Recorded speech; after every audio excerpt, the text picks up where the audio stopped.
શ્રી ગણેશાય નમઃ. નમસ્કાર દર્શક મિત્રો. કુંભ રાશિ, અક્ષર ગશ.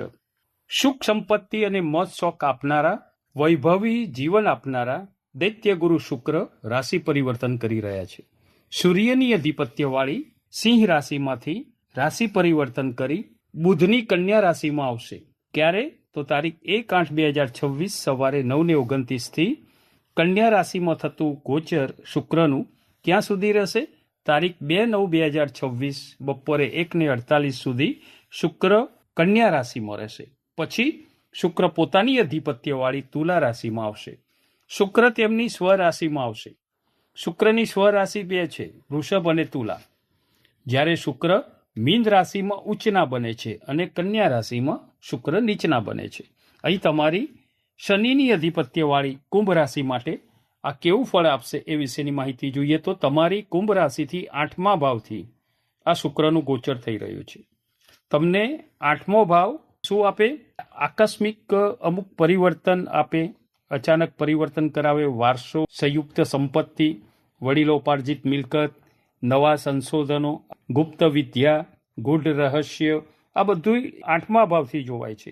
અહીંયા કન્યા રાશિના શુક્ર તમને કુંભ રાશિને મિશ્ર ફળદાયી છે. બહુ સારું ફળ આપે એવું એ નથી ને ખોટું આપે એવું પણ નથી. તમને સંયુક્ત સંપત્તિથી, નવા સંશોધનના કાર્યથી સારો લાભ અપાવે.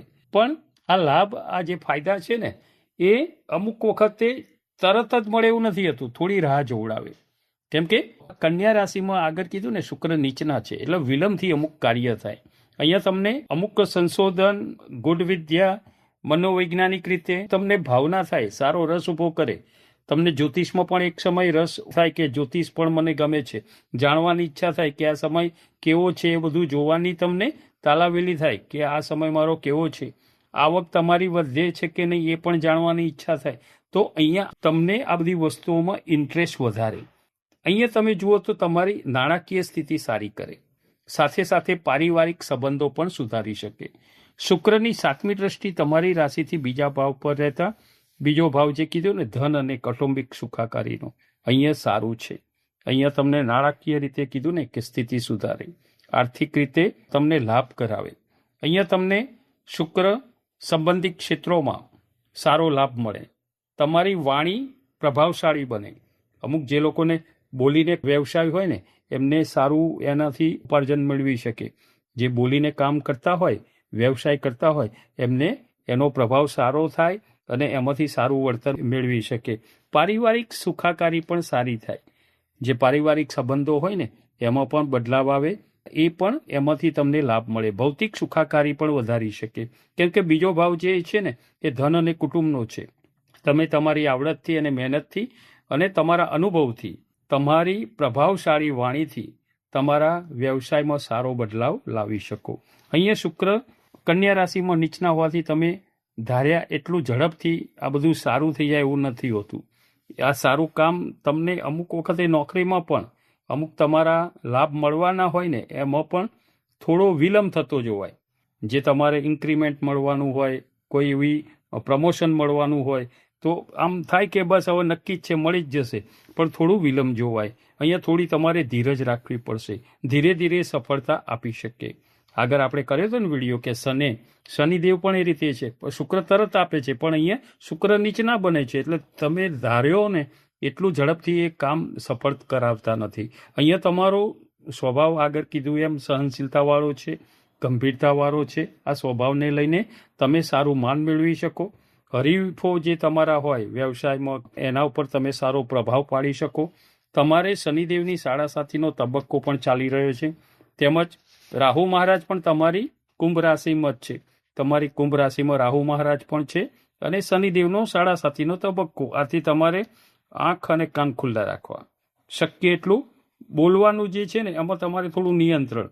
શક્ય હોય ને તો મૌન રહેવું, તો એનો પ્રભાવ તમારે સારો પડતો તમે જોઈ શકશો. અહીંયા તમારું કામ સરળતાથી પાર પડી શકે.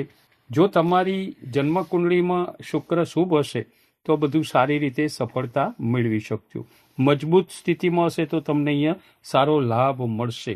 ધન અને કૌટુંબિક સુખાકારીમાં સારો લાભ મળી શકે. લાભદાયી સફળતા તમે મેળવી શકો. પરંતુ જો તમારી જન્મ કુંડળીમાં શુક્ર શુભ ફળ નહીં આપતા હોય, શત્રુ ગ્રહ સાથે હશે તો તમને આ સમયમાં નાણાકીય રીતે તેમજ સંબંધોમાં પણ ઉતાર ચઢાવ જોવાય, ધારા કાર્યો થાય નહીં, લાભ પણ સમય મળે નહીં, તમારી ધગસ જે છે એ ઓછી થતી જાય, નિર્ણય શક્તિ ઓછી થતી જાય.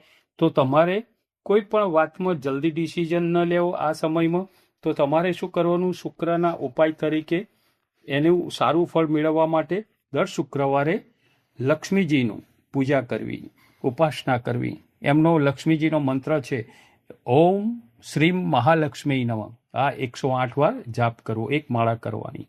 શુક્રને પ્રિય એવી વસ્તુ, એમનો કલર પ્રિય છે સફેદ કલર, તો સફેદ વસ્તુઓનું દાન કરવું. સફેદ વસ્તુમાં દૂધ, દહીં, ચોખા, ખાંડ, સફેદ મીઠાઈ, આ બધી વસ્તુઓનું દાન કરવું, જરૂરિયાતવાળાને આપવું.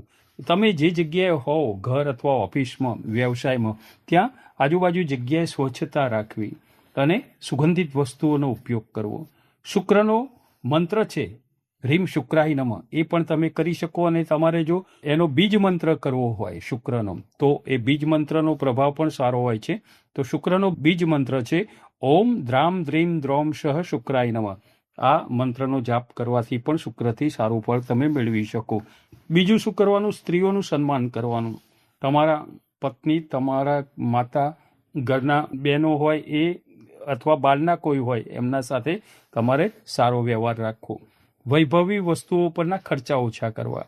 આર્થિક આયોજન કરવું જોઈએ. આયોજનથી જ એ ખર્ચા કરવા, નહીં તો પછી વૈભવી વસ્તુ વધારે વસાવવાથી પણ અમુક વખતે શુક્રનું સારું ફળ મળતું નથી હોતું. જન્મકુંડળીમાં શુક્ર નબળા હોય તો કોઈ જ્યોતિષીનું માર્ગદર્શન લઈ અને શુક્રનું રત્ન હીરો ઓપલ, આપણે સલાહ નથી આપતા કે પહેરો, પણ જરૂરિયાત હોય કોઈને બતાવજો. જો જરૂરિયાત હોય તો આ પણ તમે પહેરી શકો છો. શુક્રવારના દિવસે શુક્રની પહેલી ઓળામાં એ રત્ન એ ધારણ કરી શકો. શુક્રવારે ગાયને લીલું ઘાસચારો ખવડાવો, એનાથી પણ સારું રહેશે. તમારે તમારા જીવનસાથી સાથે અથવા ઘરમાં પણ કોઈની નાની નાની ભૂલો શોધવા પ્રયત્ન નહીં કરવો, એના પર ધ્યાન ન રાખવું. સંબંધોમાં કોઈ ટીકા ન કરવી. આ બધી વસ્તુઓથી પણ શુક્ર સારા બને છે. તમારી અપેક્ષાઓ સામેના વ્યક્તિઓ જોડે બહુ ન રાખવી.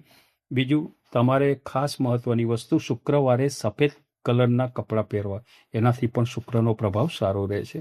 તો આ હતું શુક્રનું, જે કન્યા રાશિમાં નીચના શુક્ર છે તે તમારી શનિની અધિપત્યવાળી કુંભ રાશિ માટે કેવું ફળ આપનારા બની રહેશે એ વિશેની માહિતી. નમો નારાયણ.